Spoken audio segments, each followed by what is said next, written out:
Good morning, everyone. This is Barbara. We will be starting the workshop shortly. Continue to wait for just a little bit, but we'll be starting it in just a few minutes.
Good morning, everyone. We'll be starting in just a few more minutes. Thank you.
Hi, everybody. Good morning and welcome to the workshop for the legislatively specified grant process with the Office of Grants and Local Services. Thank you all for attending. I'm looking forward to working with each of you. My name is Barbara Baker, and I am the administrative manager for the Office of Grants and Local Services. So I have been with the office for 25 years, and I'm thrilled to be here with you, each of you today. As we move forward, I would like to introduce our Deputy Director, Cedric Mitchell, to give you, each of you, a welcome to today's workshop. Cedric.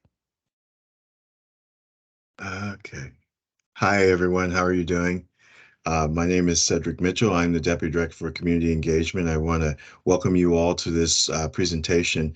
The hope here is that by the end of this presentation, you'll be able to have a thorough understanding of how to access the funds that are going to be made available to you. You'll be able to understand the processes that we go through and the things that we'll need to make it a smooth operation.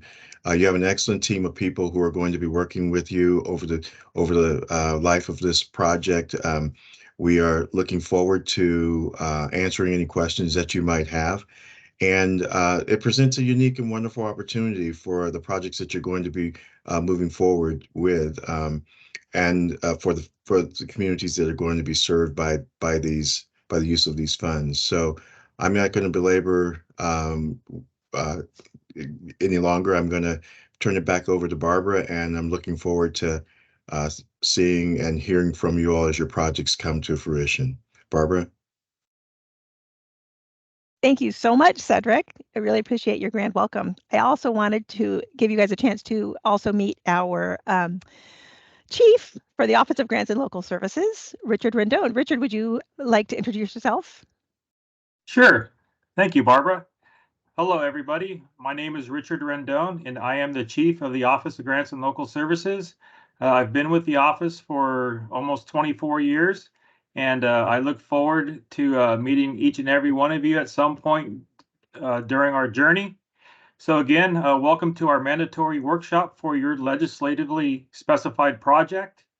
For our workshop today, our staff will provide information about how to apply, including the items needed to begin and complete your project. Additionally, we also have our Department Audits Office here to review accounting and audit requirements, as well as answer any questions that you may have at this time. We do, as an office, pride ourselves on the level of technical assistance that we do provide to our grantees. As such, this is not the last time you will have an opportunity to ask questions. After this workshop, you can always contact your assigned grant administration project officer with any other questions that you may have. They are ready, willing, and able to help you out at any point during our partnership here. So with that, I will turn it back over to Barbara, and she can kick us off with some housekeeping items. Thank you. Thanks so much. Super. The housekeeping. So the housekeeping items that I have, we have just a couple of quick housekeeping items that I wanted to bring up, which are that feel free to put any questions you might have in the chat or in the Q&A. I probably prefer the chat just because it's easier for me to see it and I can respond to them pretty quickly. I'll be reviewing those as we go through. And then we won't be taking a break today. We expect this to be a relatively short workshop. The actual workshop portion should last no longer than an hour and a half. And then we will have time at the end for question and answer if you want to talk live as opposed to putting the question in the chat. Feel free to do that way. We're recording today's workshop, so it will be available for watching later. I also wanted to add, be sure to bring up and have your guide with you ready to go. It really is helpful if you have it up on if you have a screen that you can bring it up on, or if you've had a chance to print it out. That guide is what you will be referring to for this entire partnership that you have with us in regards to the specified grant program. We have one that's unique to our specified projects. We have two different guides. We have one that is for the projects that are capital projects, and we have another one that is for non-capital projects. But I know that each of you may have unique scopes that may involve a little bit of both. So that's why it'll be important to work with your project officers. So I brought up here on the screen, you can see a picture of all of our administrative project officers that we have in our office.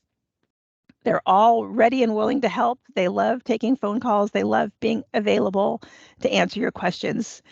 They really do pride themselves on the work that they do and on the the team, the work that they do with you, and they really enjoy having a partnership with each of their grantees.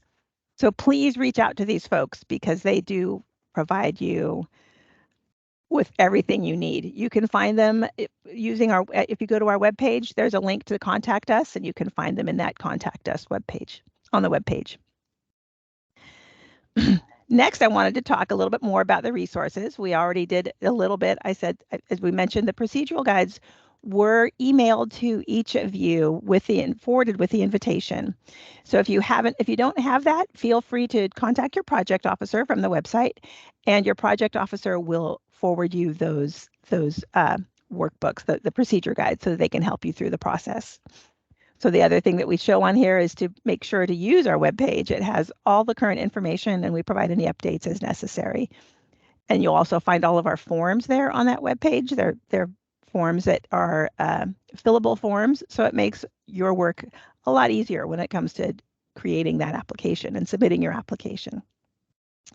I recommend on the cover of your guide or somewhere, put them in your favorites, your project officer's phone number and email address. Make sure to have it available for you at the touch of a button, because they really are the best resource you will have throughout your process. Next, I wanted you to meet all of the supervisors that we have. Each of our supervisors supervises a team of 4 project officers, and you're going to be meeting each of them virtually during today's workshop. So here's a picture of each of them. And they will be talking about each of the different topics as we go through the day. Next, what I want to do is give you a quick guide overview. So what I'd like for you guys to do is just to look at the table of contents, and it gives you an idea of what we'll be talking about today and what the guide does. The Office of Grants and Local Services really works hard to provide excellent technical assistance. And one of the ways to do that is to provide really good instructions so that you're able to understand and go through the process. So the guide is really a go-to spot for each of you. And in the guide, we'll be talking about the program description. In other words, the legislative intent of the specified program and how that specified program works. We're talking about an overview of the grant process, what needs to be in your application packet, how to request, what special requirements there are, particularly with nonprofits, how to get grant payments, and then also what your grant contract will be looking like. A little bit of additional information about the grant contract. And we'll also be meeting the accounting or audits person from our audits office, who will talk a little bit about the audits process, which would happen after you completed your project. I want to point out on this slide, all of our slides in the upper left-hand corner will tell you what page in the guide we're referring to. So this presentation is really just summarizing what's in the guide. So we really love to have you guys use your guide as you go through this process, as opposed to using the presentation as you go through this whole process of getting your grant application into us. Definitely use that guide. It's the best thing we have. So now let's talk a little bit about the specified program, a summary of what the specified program is. These, as you may be aware, are from a line item in our state budget. So for us to be able to actually administer these funds, you will need to do a resolution, which will identify who your authorized representative is, who will be signing the contract, amongst other things. And we need to have that approved application packet before we can approve any payments. And the reason why we need to review that application packet is we'll make sure that the application scope is in line with the line item in the California budget. So the language that's in the budget, we want to be sure that the project that you're proposing actually meets that intent as indicated in the budget line item. Also, as we go through the guide, you'll see we have a lot of requirements in there, and some of them we may be able to waive if they're not mandated by statute. So if you're having any issues with certain checklist items or requirements that are listed in the guide, be sure to contact your project officer if you're having any of those sorts of issues, and they can help you through that process. Again, they're really your number one go-to for any of these things. Next, I wanted to talk about some key dates that we have so that we can get these funds used up. As you know, all these the grant performance period began on July 1, 2023, when the budget was passed, and it ends on June 30th, 2027. So that's the time in which all your funds need to be spent on your project. You need to submit a resolution to us by December 31st of 2024. Again, this resolution is what we require prior to us being able to send you a contract, because we have to know who's going to be signing the contract. So that's what the resolution will serve. That's what the function of that resolution is. Sign and return that contract to us by January 31st of 2025 at the latest. Any of these things you can do earlier. Do them as quickly as you can. We prefer that. The sooner we can get these projects going, the sooner they can get on the ground and get done. As we all know, excuse me, costs are going up. And so the sooner you can get the stuff done, the easier it is to keep the project within the budget that you have available to you. Complete your projects by December 31st, 2026, and then submit your project completion packets by January 31st, 2027. I know that this seems like a lot earlier than when the end of the contract performance period is, but remember that we have to allow enough time to either do site inspections, make sure all of the paperwork has been completed correctly, be able to work with the state controller's office and those sorts of things to get that payment process, because there can be a delay there as well. So what we would like to see is that those completion packets are submitted by January 31st of 2027. Next, what I'm looking forward to doing is introducing the first of our supervisors who will be talking with you today. So I would like to introduce Jana Clark. Hi, thank you, Barbara, and good morning, everyone. My name is Jana Clark, and I would also like to congratulate all of you again. I'm very excited for you and for your communities in being awarded a specified grant from our legislature.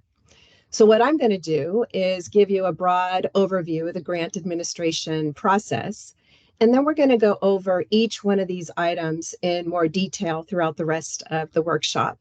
So, number one, following this workshop, your project officer will be sending you a resolution form for you to take to your governing boards for passage. Then number two, once those authorized resolutions are returned to us, we can then send you a grant contract for your authorized representative to sign. And number three, there is an application process and packet that you will need to submit to us for review and approval. And good news, your project officer will also be able to provide you all of these forms that will need to be completed for all projects associated with your project. Then, over the course of your project, you are going to be required to submit and complete project status reports. Again, these are report forms that your project officer will be sending out to you for you to complete, have your authorized representative sign, and then return to our office within 30-day period. Number five, all your grants are reimbursement grants. And again, we also have a payment request forms that you'll need to use in order to receive payment for eligible cost incurred on your projects.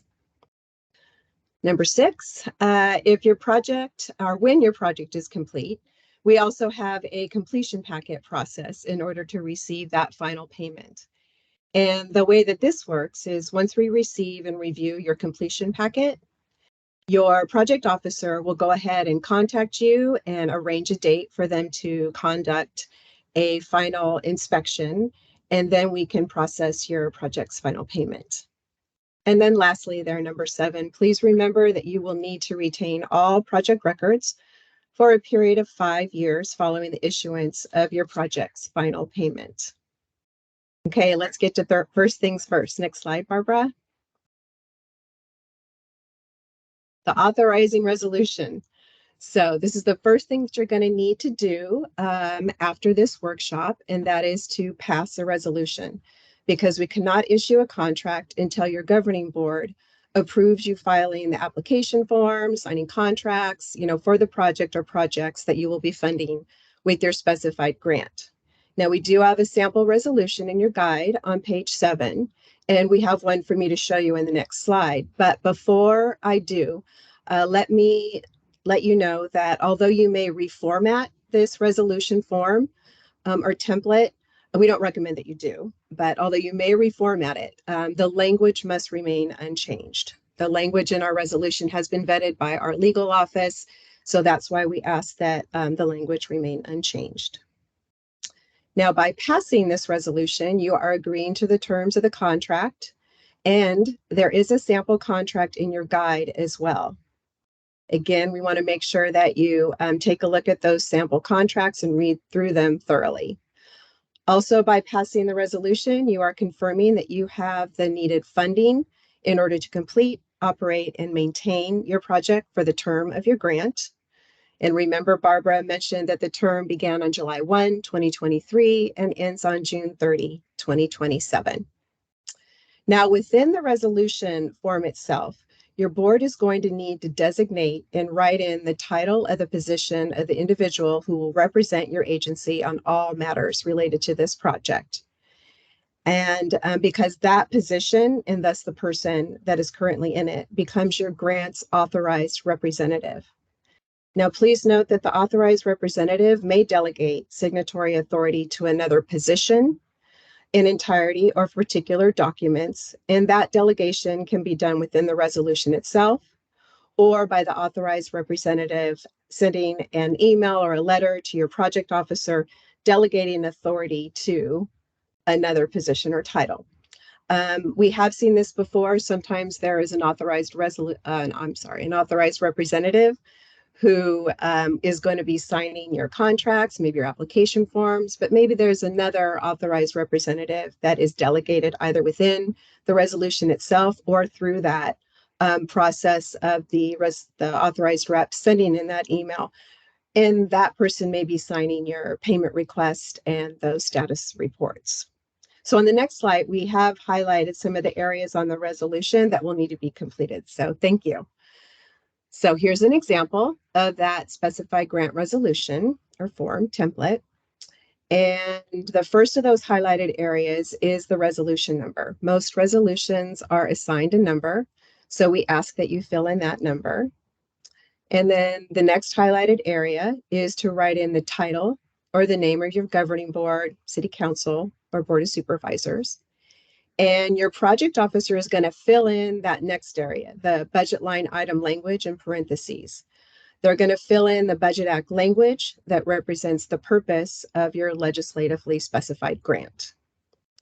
The next area of highlight there is the name of your agency. You are the grantee, so you're going to be filling in the name of your agency. The next area is, again, writing in that title of your governing body. Then what I like to do is point out number 5 there on that resolution, and very importantly, that you want to make sure that you fill in the title of the position that you want to be your authorized representative, that individual is going to represent and sign all required grant contract documents. We want to make sure also that your authorized representative is someone in your organization who is going to be readily accessible, so to speak, going to be able to sign those documents in a timely manner. Also need to emphasize that it must be the title of the position and not an individual's name that's written into the resolution, because different people may hold the position over the course of your grant contract. So next, let's take a look at the contract itself. So we're looking at a sample of the contract, and once you receive it, first thing to do is to make sure that your grantee name has been filled in correctly. That's that first highlighted area there. The cover of the grant contract also shows you the performance period, and that began July 1, 2023 through June 30th, 2027. You're also going to want to make sure that the grant amount is correct, so double check that. And then, although not highlighted here on the screen, in that signatory block for the grantee, it should come pre-populated with the title of the position for your authorized representative. And that's why we need those resolutions beforehand. Now, I want to remind you again, there is a copy of the entire contract within your guides. And so we do recommend that you read thoroughly through those. But on the next slide, we like to highlight some of the provisions of that contract. Thank you, Barbara. So here on the screen are those provisions that we like to highlight. So provision B1, if you need to make a scope change, please let your project officer know right away. so that they can assist you through the written approval process. Provision C2, we also may make reasonable changes to the guide. And if we do, we will let you know beforehand. Then D2, provision D2, over the course of your grant project, you will be required to submit those progress status reports every 6 months throughout the life of your project. And again, your project officer will send you these forms to be completed and returned and signed by your authorized rep within a 30-day period. Provision letter F, if for any reason funding is reduced or delegated, or deleted from the Budget Act, we will notify you if we need to reduce the amount of your contract or cancel it. Provision G, there is a clause where the state is not liable for injuries or lawsuits related to the project. Then up there, top of the next column, provision H1, you will need to maintain all records and maintain audit trails for a period of 5 years after your project's completion. Then provision J2, by signing the contract, you agree not to discriminate. And then finally, provision N.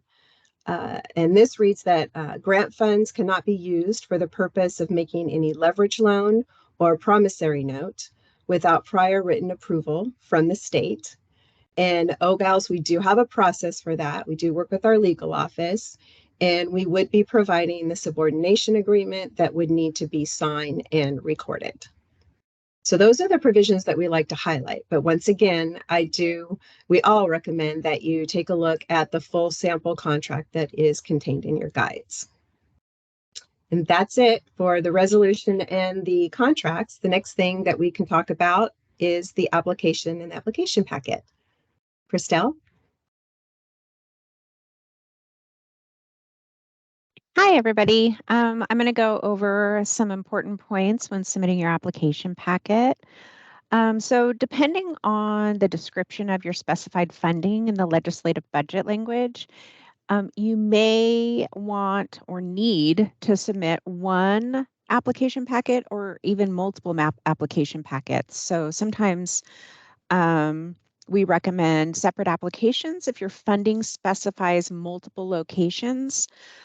Also, sometimes your funding may specify that a portion of the project is a capital of your funding is capital and another portion is non-capital. So in that case, you would probably want to have two separate application packets. So all of the application documents that are required will be needed for each application or project. We ask that you submit only completed signed application documents. And make sure to send those documents digitally, named as separate documents via email to your project officer. And of course, as was stated before, keep all copies of your signed application documents for your records. You'll need those for a minimum of 5 years for audit purposes. The application packet must directly relate to the description of the project, and that description is in the legislative budget language. So if it says specifically that all the work is going to be done in one park, then any kind of the project description must be at that park. So it's definitely recommended that if you have any questions about eligibility, that you should reach out to your project officer, because they will be able to guide you through, what is eligible and what is not eligible if you're wondering if wondering about that budget language and interpreting it appropriately. Finally, it's highly recommended that grantees confirm eligibility, like I said before, prior to incurring costs. So if you incur costs prior to an application packet being accepted, you do so at your own risk. Okay, next slide. This is a handy guide for your application packet checklist, and you can find this on page 8 of the guide.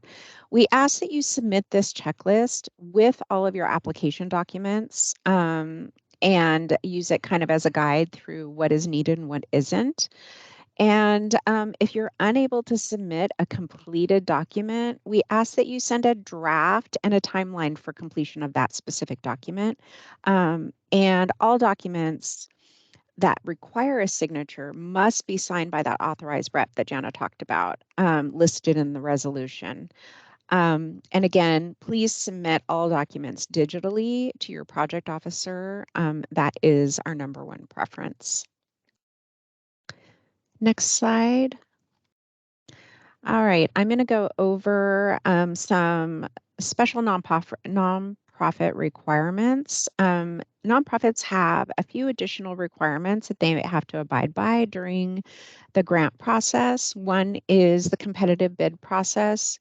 When using grant funds, nonprofits must advertise for bids in a public and equitable fashion when they're soliciting for services over $10,000 and for construction contracts over $25,000. If we ask that you reach out to at least 3 potential contractors when advertising, and at least that's a goal. And the nonprofits board will need to document and award the contract, and you'll need to actually document all of that process and submit those documents to your project officer. So reach out to your project officer if you have questions about this process, or if you have something out of the ordinary.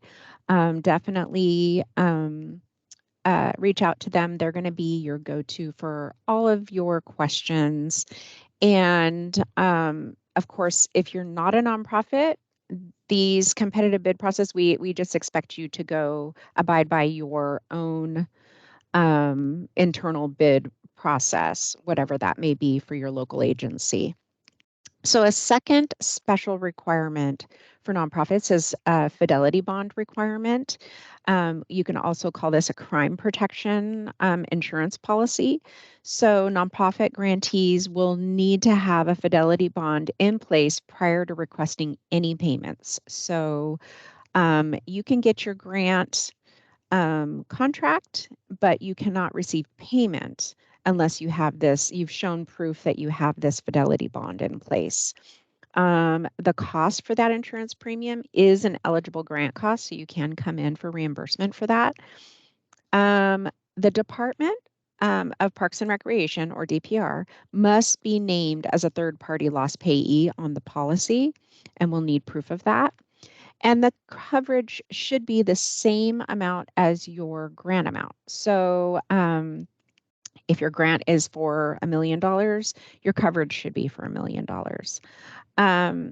And that coverage will need to be in place at least 6 months after the date of the final payment. Okay, next slide. We're going to go over the progress status report requirement, and you'll find a sample of this progress status report on page 27 of the guide. So your project officer is going to be emailing you a progress status report to complete every 6 months. We ask that you return those within 30 days of receiving it. These reports are really important and provide your project officer really important information about your project, such as if you've encountered any delays or obstacles, and when your project is estimated to be complete, and just where you're at in your project. And they can provide you, resources and information as you're going through your project. And it's important that we understand where you're at, especially if you're coming in for payment. Because payments will not be processed unless your status report is current. Another thing we ask is to make sure you've provided answers to all the questions on this document. It's just putting NA on there. It's not helpful to us. And if you have already completed pre-construction, or you've already completed construction, go ahead and just say this portion is complete. Don't put NA. Actually answer the question. That is super helpful for us.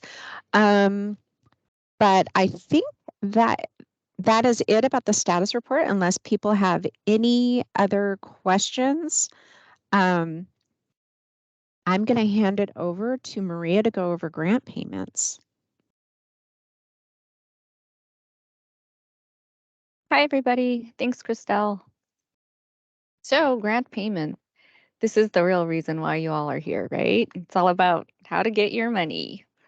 You see, I'm trying to navigate my mouse here.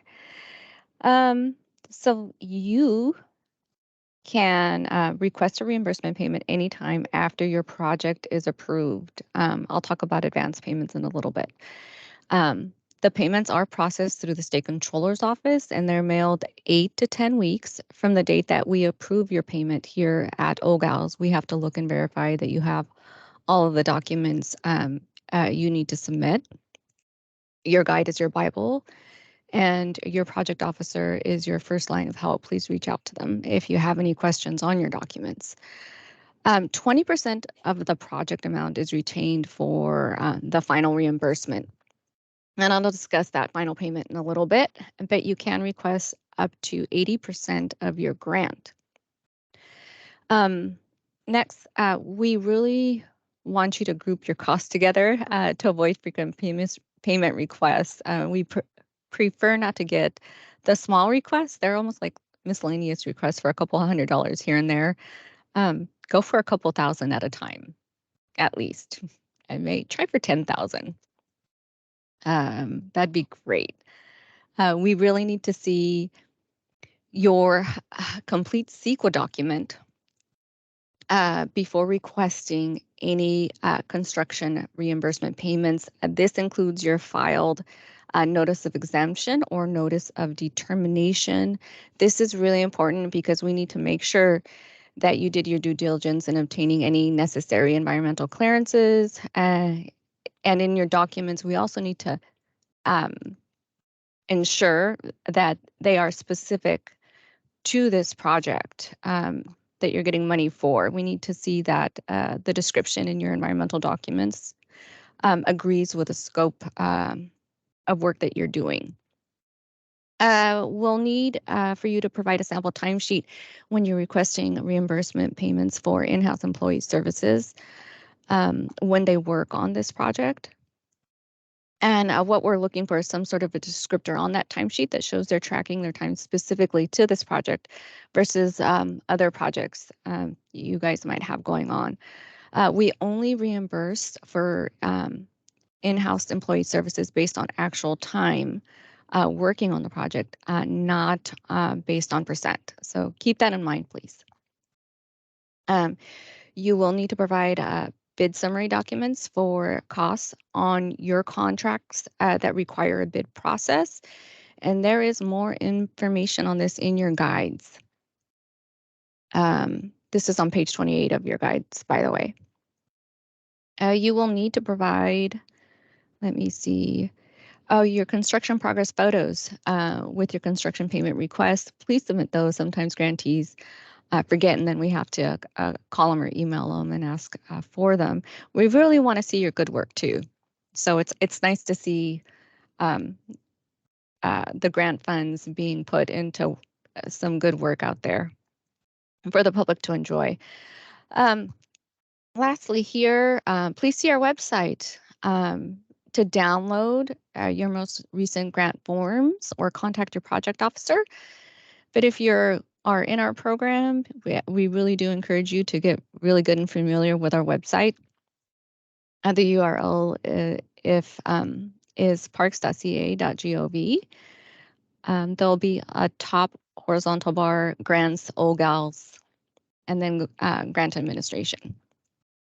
But your project officer can send you a link or this PowerPoint if you want to request it as well. Next slide, please. Okay, advance payments. And it actually starts on page 29 and then to 30 of your guide. Advance payments. So they're like a privilege, and we only allow them when you have a real need and you'll need to submit a justification. We really encourage each of you to review your guide for the documentation you'll need to submit if you're requesting an advance. OGALS reserves the right to disapprove advance payments. Advance payments may be requested for costs you'll incur within the next 6 months. Advance payments must be placed into federally insured accounts. Any interest on the funds must be spent within those 6 months. Advances cannot exceed 80% of the project amount. Remember, we keep that 20% in retention. And the last two bullets are hand in hand. Please provide OGALs with a list of expenditures equaling the total of that advance within 6 months. That will clear it. You will list the expenses on your grant expenditure form and submit that with any other required documentation, such as photos of the construction work you did, if it's applicable. If you do not clear it by the end of 6 months, you'll not be able to receive additional payments. Next slide, please. Here, payments may be withheld if there are outstanding issues. Some of you are new to your program, so you're free and clear. Some of you are not new and have other projects with us. So just be aware that if there's a breach of any other contract with OGALs, your payment can be withheld. If you have any unresolved audit exceptions, if you have an outstanding conversion, and what that means is if one of your completed grant-funded projects has an issue and is out of compliance, we can withhold your payment. If you have grant-funded park sites that are closed or inadequately maintained, if your project status reports are overdue, as Christelle mentioned earlier, or if you have any other unmet grant requirements. Next slide, please.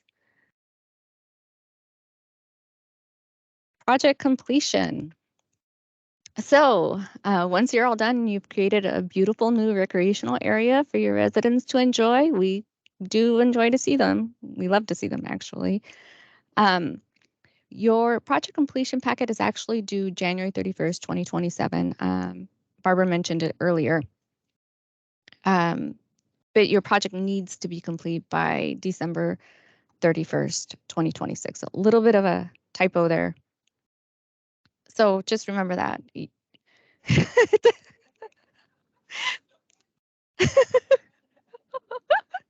It's 6 months variance there. But so project completion packet will be due a month after your project is complete, January 31st, 2027. So this will allow our staff here at OGALS enough time to process your final documents and your project officer to schedule a site visit. We here at OGALS, we really encourage digital submission of your documents. Anything with a signature should be submitted to us as a PDF, photos, JPEGs, and for sure we welcome your grant expenditure forms as Excel submissions. And please use email. The final payment will be processed after project completion. When that packet is submitted and verified complete and approved, and your project officer conducts that final site inspection. So they'll be working with you on that. Then you're done. You're free and clear. And we thank you for having created something for your public to enjoy. So that does it for my part. Next up is Sandeep Mangat.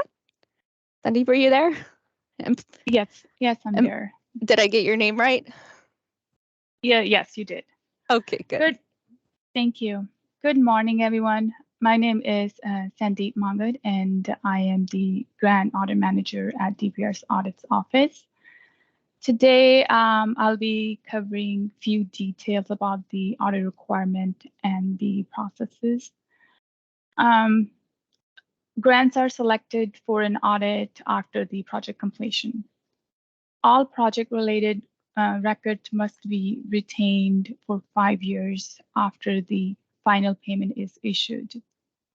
If you are selected for an audit, we will give you an advance notice and enough time to prepare for the audit.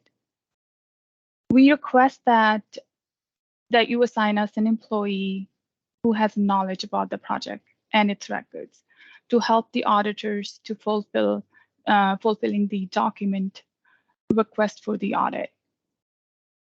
We ask that you provide us a clear audit trail and source document specific to the project. Documentation must clearly support the cost incurred and accurately reflect the financial transactions. The type of records that provide a good audit trails are purchase order, receipts, invoices, progress payment, timesheet, reconciliation spreadsheet, cancel warrants, cancel checks, and warrant number, etc. If you are unsure about any of the supporting documents during the grant performance period, please rely on your grant administrator for clarification. It helps reduce the risk by the time we look at your records. Keep good records of all eligible costs, including those that are not submitted to OGALs for payments.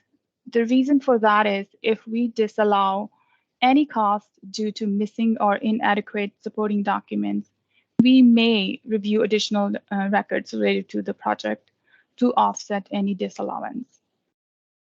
Maintaining good communication records with the OGALs divisions or the grant administrator in your grant project file that will help to justify any changes or any amendments to the original grant agreement.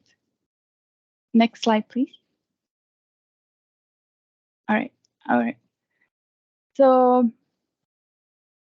as part of the financial audit, the DPR audit teams will determine if the costs charged to the grants were allowable, supported, and properly allocated and compliance with the grant agreement.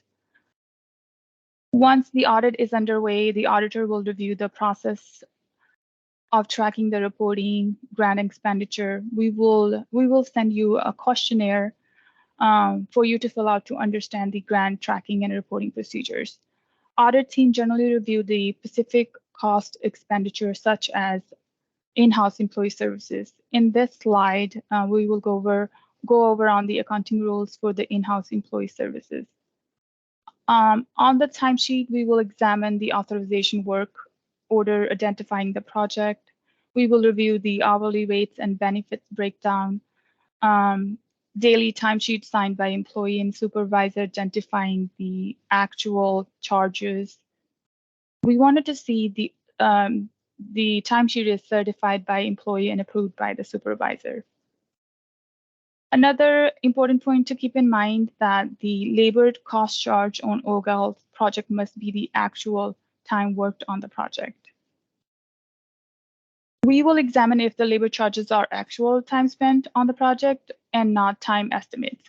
Approximation, percentage of work performed, and estimated time are not allowable cost. Timesheet must identify employee's name, date worked, time spent on the project code, and signed and approved by the supervisor. Cost and salaries must be calculated according to your salary scale and may include fringe benefits such as vacation, health insurance, pension contributions, and workers' compensations. We will also examine your overtime policies and procedures.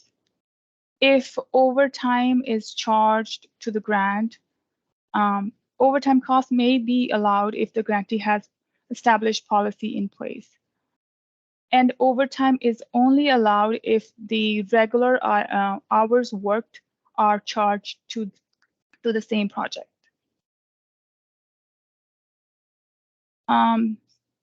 Ineligible costs are indirect costs and overhead costs, and the costs incurred outside of the grant performance period.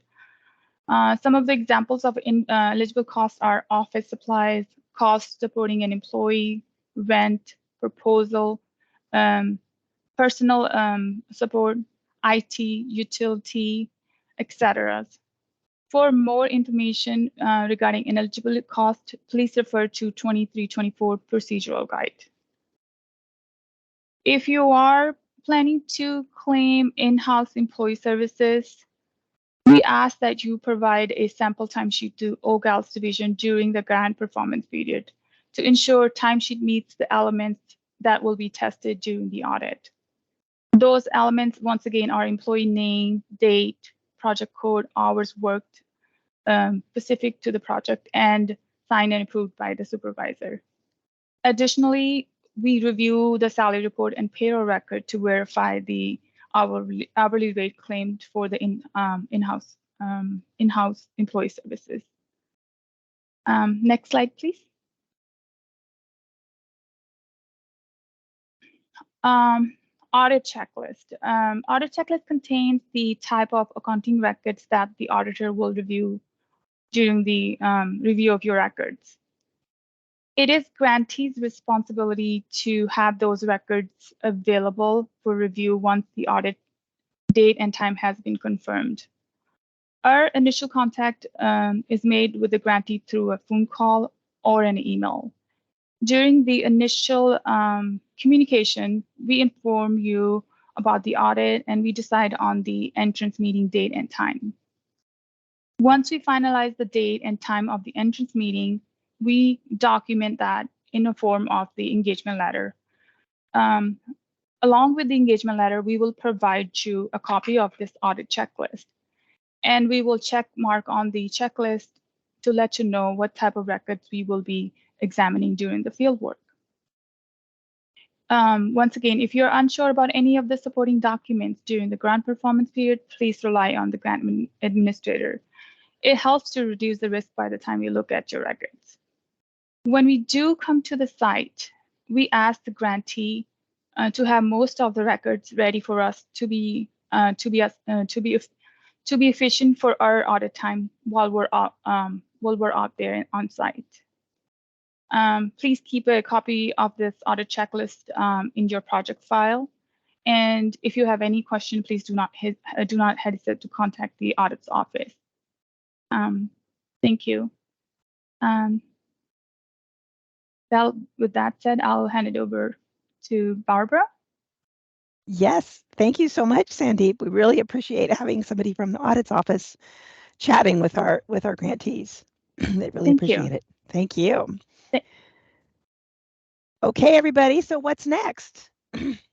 This is the end of today's required workshop. So what will be happening next is we want to be sure that you guys all can get a resolution passed by December of 2024. So that resolution will, again, as we talked about before, give us the information that we need so that we can then give you a contract, have a contract printed out and sent to you. So the resolution information, your project officer will provide that to you. So be sure to then contact your project officer with any questions about your project scope, completing your application packet, all that information, and your project officer will again be contacting each of you individually, providing you the language for your resolution and sitting down with you to talk about what you're planning on using these funds for. Once you get that resolution passed, be sure to execute that contract with us by January 2025. So get it signed by your authorized rep and get it out to us as soon as you possibly can. And again, as we talked about before, project completion is needed, expected by December 2026, and please get your completion packages submitted to us in the following month. That will help us really get through that process, that time delay that we have. If you've got things that come up, we can chat with you. There are other options available to you. If you have issues that come up in regards to, some big delay on your project, we have ways that we can manage those delays. We can work with getting an extension, a legislative extension on that. We can help assist you guys a little bit in that process as well. Other things that we can do to help you out as you go through your grant is if you have any scope changes that you need to make, any sort of things like that, we can manage that. And I'm glad that the chat is starting to fill up with some questions. So we're going to respond to those questions in just a moment. I just wanted to finish up the what's next. So the what's next then for sure, right now, the first thing is to work with your project officer and be expecting a copy of that resolution from your project officer for you to sign and get back to us so that we can get this process moving as quickly as possible. So without further ado, we are going to we're going to conclude today's workshop. So thank you guys so much again for attending, but we have plenty of time now to go through some questions. So I'm gonna dig through the chat here and see which ones I have here that I can answer right away. Make sure I don't miss anybody. We have somebody who's asked, and some of these I may say, talk to your project officer. But for example, somebody asked if an organization is using funding for multiple projects, does each project need its own application, or you can put multiple projects on one application? The answer to that is it depends on what you mean by multiple projects. If they're at different locations, we want to have those on separate applications just because the CEQA documents and that sort of thing generally are site specific. So we want to be sure to have separate applications for those site specific items. But if it's multiple projects that you're doing at the same site, you could do it as one application. This is a great question to ask your project officer when you go through what you're planning on using your scope, your money for, what your scope is actually going to be, and they can really help you streamline that application process as much as possible. Excuse me, I gotta get some coffee here. And some people are asking about getting a copy of the presentation. Check with your project officer. Again, they can email that to you if you would like it. We will have it available as a recording as well. So that should help a lot. Somebody asked if there's a possibility of advance funds. And I believe we covered that a little bit earlier. Yes, we do have advances available. And so you'll find that in your guide on page 30. It talks about the advances. I'm going to see if I can scroll back to that page here that kind of gives that information. There it is. Oops, right there. We talk about the advance payments. So we do allow advances up to 80% of the grant amount. So we can certainly work with you on that. It does require some specific information. We need to know what the funds are going to be used for, see the contract that's in place so that those funds can get used. And we need you to clear those advances within 6 months. So we'll do advances for 6 months at a time. Somebody's asking if a reservation from a prior year would cover for a new one. No, you would need a new resolution as this is for a new different funding source because it's the new budget. It's a different budget. So resolutions, you would need one for each time something shows up as a line item because it's a different line item and the line item is referenced in your resolution. Can you go over which line item in the fiscal year 23-24 state budget talks about which projects are eligible funding? That you can talk to your project officer about that. We have they have all the line items specifically. We already have it in our database, so they can look up your project and read to you exactly what the information is in the line item that's in the budget. So they will be able to help you out with finding what the language exactly is for your project. Are only the agencies that are part of this training today eligible for the funding? Yes, the people that this is funding that has already been set aside in the 23-24 budget. So these were what we call budget line items that were actually within the 23-24 budget. So they've been very clearly defined as to who they're to go to for how much and for what purpose. So that's what these funds are for. Help me out if I'm not answering the questions. The approximate time between the time of approval and the time to receive the funding. So if you have time, how much time we have to use the funding if it expires by December 2026? So you have, so the program, I'm going to go, well, we had that page up. I'm just going to go right back to our deadlines. Or actually, I have to go to the very beginning. And I think that's the best place to cover. There we go, the key dates. Okay. The key dates for this grant program, the performance period for these, this is all in the budget, is from July 1, 2023 to June 30, 2027. Approval is really once we get a resolution from you and a project application and and a contract, and you guys submit the project application documents to us, we can start to give you submit. You can submit payment requests right at that point, and that can happen in a matter of a couple of months. if you're right on top of getting all that information to us and working really closely with your project officer to get those items submitted right away. So, and your costs incurred all the way back to July 1, 2023 are eligible for reimbursement with this program as long as they were being used for the intent of the legislation. And so you have the time up until December 2026 to use the funds. And again, as I mentioned earlier, that's something that we can work with. You can work with getting an extension if it's necessary for the project that's being funded. Somebody else is asking if this funding is only part of the complete project and we use this money first, do we have to keep submitting reports till the entire project is complete, or only the part the funding is used for? Excellent question.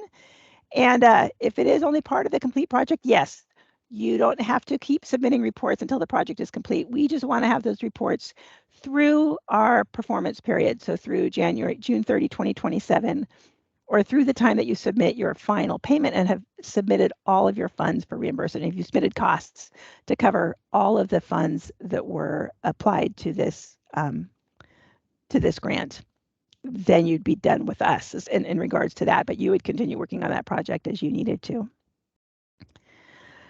Someone is asking to make sure to add that unexpended advances at the end of 6 months period will have to be refunded to OGALs. Yes, that's true. So when you submit a payment request, an advance payment request for if those, we always say that those funds have to be spent within 6 months, or then they need to be returned to OGALs, and then you can request another advance request.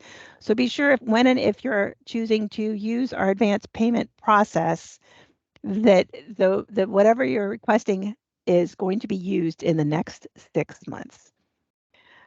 Someone is asking, how do we find out who our project officer is? If you scroll up in that meeting chat, you'll see a link to our webpage that shows you who to contact. I'm going to see if I can find it really quick right here, project officers by county, and I'll stick it right in the chat again. Oh, you already put it in? Thanks, Melinda. Kevin put it in. Sweet, somebody already put it in. I love it when I have other people helping me out. Thank you, Melinda. Melinda's helping out quite a bit. Found out who the chat is. Super. So I don't have any other questions in the meeting chat. Does anybody have any questions? Any further questions for us? If it's something that you want to ask in person, you can raise your hand, and I believe I have a way of opening it up for you to ask it verbally. Mark has a question about the governor's budget meeting. Has there been any indication in any of these funds being pulled back? Not at this point, no. So we're encouraged that those funds won't be pulled back. I do encourage you guys to get those contracts signed and in place as soon as you can, because that just gives you a little bit further security and having those funds in place. So when the contracts sit there not being signed, nobody, yeah. So I recommend you encumber it, and a contract does encumber your funds. So I encourage you guys to get that contract in place to encumber those funds as soon as you possibly can. Someone is asking if a new resolution needs to be approved for each project period. You need a resolution for this funding source. So the funding source, so this, you'll need one resolution for a grant that was awarded within the 23-24 budget. I hope that answers your question, Pamela. So it's just once. Good. Perfect. Yes. So you will need to do a resolution for this funding source. It's just one time. Christelle. Yeah, I just wanted to clarify something really quick. Make sure that you're waiting for that resolution from your project officer. You're not just grabbing the resolution from the guide. Also, there are standalone forms for all of the documents in the guide that your project officer is going to be able to send to you. Those are all fillable forms. We don't suggest just filling out the documents in the guide and sending it to it, because we don't want a whole guide back. We want those standalone forms, and we have those fillable PDFs that you can fill out that are much easier to send back and save the documents. They're better to save that way for your records, and they're better because they're clear as what it is that you're sending to your project officer. But going back to that resolution, each resolution is going to have your budget language in it, and that's going to be at the very top of your resolution. And you may have that information, but your project officer is going to input it for you and send it to you, or send you the document with the correct budget language to go in. So either they're going to reference it in the email or they're going to put it in there for you. Either way, make sure you wait for that one, that so you're not using an old version or something that is, because this one says 2223, this resolution form right here, but it's actually not 2223, it's 2324. So we want to make sure that we're sending you the latest version with that budget line item and language that that has to go in there. So I just wanted to clarify that so you're not just grabbing that and sending it to your project officer once it's been adopted. Thank you very much, Christelle. And I also add another link again to where the grant payment forms can be found on our webpage. Thank you, Joanne. Valerie is wanting to know, we can obtain this recording as well as the PowerPoint from our project manager. Yes, you can. We're working on getting the PowerPoint. We'll get the recording ready, and then the actual PowerPoint presentation, your project manager can send that to you as an attachment. With that being said, I want to add that the most important thing for you to have is that guide. That, remember, this presentation summarizes it, extremely summarizes that guide down to just a very nitty gritty. I like to tell people that my goal in these workshops is for you, if you guys go away only knowing two things. One is that you have a project officer dedicated to help you, and that there's a guide that provides all the information that you need to move forward with this project. As long as you know those two things and have access to those two things, we have done our job here in regards to this workshop. Really, I can't tell you enough how committed our project officers are to helping you get this project done. We like to say that the only person who's more interested in getting your project done than you is us. It really is important to us to see these projects completed and have all the funds be used. So, and we also, I also wanted to add that we are stewards of these funds. So that's why we put so much care in getting the documentation and reviewing the project scopes, so that we know that these funds are being used as they were intended. And we also want to make sure to help you guys be able to pass an audit. So we want to make sure that you've got all the documentation in place so that it'll be easy peasy when it gets handed over to an auditor for them to be able to review those documents and be sure that all the funds were spent appropriately.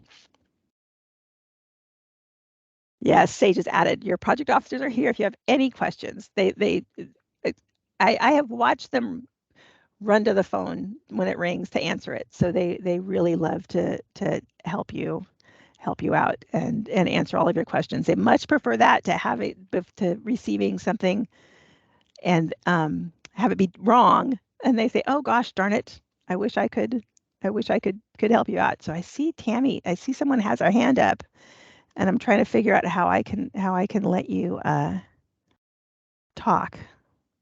Let's see. Oh, there you are. I think I can do it here. Okay, there you go, Tammy. Feel free to ask your question. Hi, thank you for allowing me to speak. I have a question. And I'm sorry, I'm speaking out of turn in the sense that I don't know all of the information you all give to your applicants, but what kind of information do you give about CEQA? And the reason I ask is because I am a CEQA practitioner, and this is like the number one question I always get from applicants when they're, oh, I got funding, and now I'm having to fill out this form, and it says CEQA compliance, and they don't know where to even begin. And so generally what I've told them is they need to check with their planning departments, see if there's any entitlements required first, because the CEQA would track with that. Or if there's no permits, then they can file a CEQA exemption potentially, but there's a process around that, and it's not that difficult. But I guess my question is, what information do you all give them? I saw that there was like some links, but like as far as just like distill it down so that it's not so confusing, I'm just wondering, what is it that you all tell them so that, I guess it would make it more useful for them so that they're not so confused when they come to me.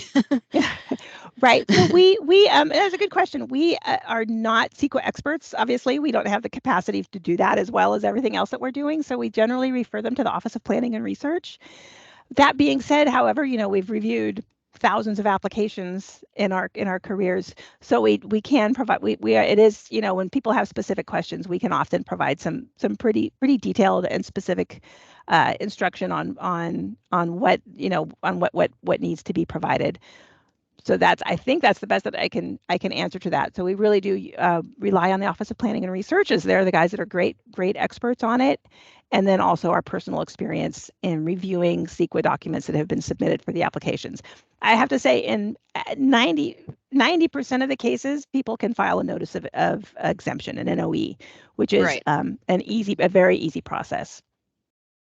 Is there ever like guidance to go check with the planning department though too, like in their local jurisdiction, like their city or their county Yes. or whoever it is? Yeah. Yes. Yeah. We always tell them to check with their county, whoever the person, the agency that is, it would be the responsible agency, which in most cases is the county, and the county can provide them some pretty good information on how to fill out the forms that they need to fill out. Okay. And then also, I mean, I guess with that, I guess you could let them know that there's that CEQA can track with that process as well. I guess that's what I'm saying, so that they wouldn't be thinking it's all on me. It's not always on them. You know what I mean? And that's like I said, the questions that I get a lot, and then I'm having to like, okay, hold on, let me explain this process to you, and then they're getting more and more confused because again, they're more interested in the grant, resolution stuff that you guys are talking about, not so much the CEQA. Yeah, the CEQA comes sense. later. Yeah, for sure. Yeah. Okay. Thank you. You're welcome. Thank you. Let's see. Let me see if I have any. Go back to the chat. Yeah, scroll up and you can find it in the chat as well. Yeah, so we put a link to OPR in the chat as well. Oh, and Christelle is talking about some other stuff. Where do we find the procedural guide? Good. Everybody should have hopefully everybody will be getting the procedural. Again, that was my goal today, is that everybody will say, oh my gosh, I want one of these. These procedural guides are amazing. So, and I want to add again at the end that I mentioned in the beginning is that there are two different kinds of procedural guides. With specified grants, we often get projects that are non-capital projects. So the rules are a little bit different. It's easier when it's a non-capital project. But so if your project does not involve capital improvement, to talk to your project officer, and they can forward you the non-capital procedure guide. For this workshop, we always use the capital procedure guide just because it covers everything that's in the non-capital, along with the additional items that you would find in the capital procedure guide. Super. And any other questions out there? Comments, concerns? We will stay here all day. This is your chance to have all the project officers are online as well. So and they're kind of keeping track on where you guys are from. So they know their territories really well. So they're able to respond to you specifically. If you joined late, the chat doesn't have previous questions, previous things. If you need a copy of the guide, then I would say check with your project officer. Elaborate the difference between capital and non-capital outlays. Capital outlays would be actually constructing something. So it would be, building a community center or replacing a ball field or something like that. Non-capital would be just would be something that doesn't involve building something. So it might be doing a program or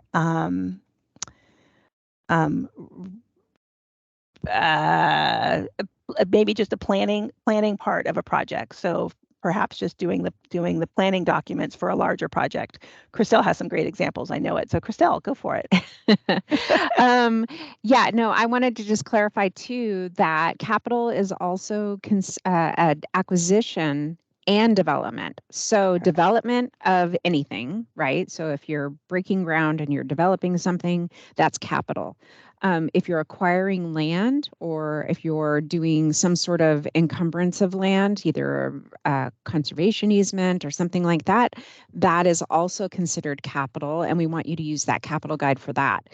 If your project is for an educational program, or if it's for a plan, or it's for something really out of the ordinary, like that's not going to be something that's going to trigger CEQA, you're going to be using that that non-capital. So the good rule of thumb is if it triggers CEQA, then more than likely you're going to be using that capital guide. If it doesn't trigger CEQA, meaning although some plans will trigger CEQA, I'm not going to go into that. That gets really complicated. But as some CEQA experts know, and I'm not a CEQA expert, but I do know that that is a thing, definitely check with whoever your planning agency is, and they can kind of guide you, and talk to your project officer.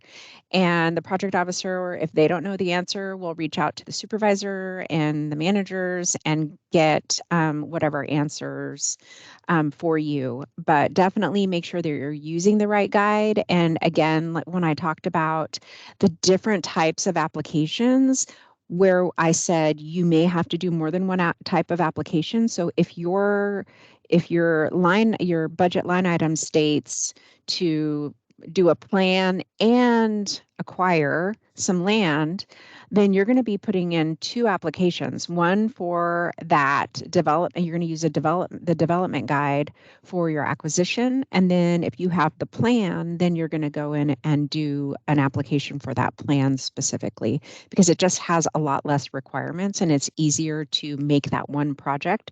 So if that plan is going to take 2 years to do and the acquisition is going to be done in 6 months, you can close that project out and get all the funding for it and not even have to worry about it. And it's two kind of distinct things. And it's almost easier to do a separate application for that, if that makes sense. But again, talk to your project officer and they'll be able to guide you through the process. Thanks so much. I think hopefully you guys got the message. Talk to your project officer. I can see even all of the project officers are posting in here. Call me, call us if you have any questions.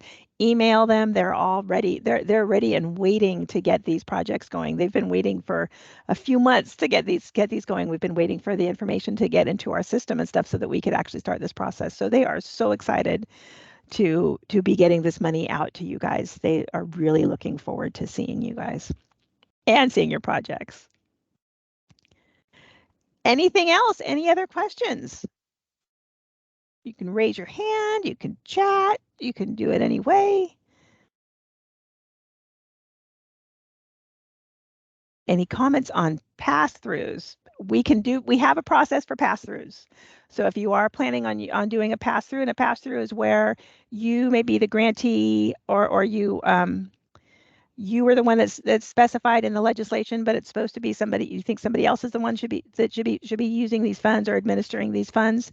We can work with you on that process. It may require a letter from your member saying that they agree with that, as the members are the ones that put the language in the budget in the first place. So any changes that are significant enough, we may need a letter from your member saying that they concur that that's who the grantee should be, or whatever the change is. So that we do have some good communication with our legislative office, who can assist us in those sorts of situations.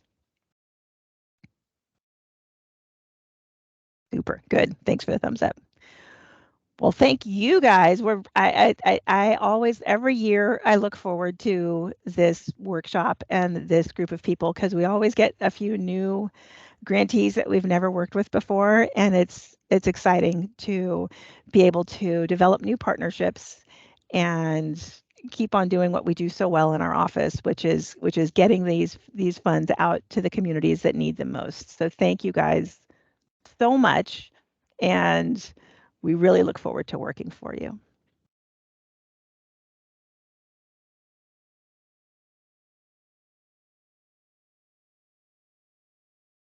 See, look, you're getting 45 minutes back of your day. but please call us if you need anything. Thank you so much.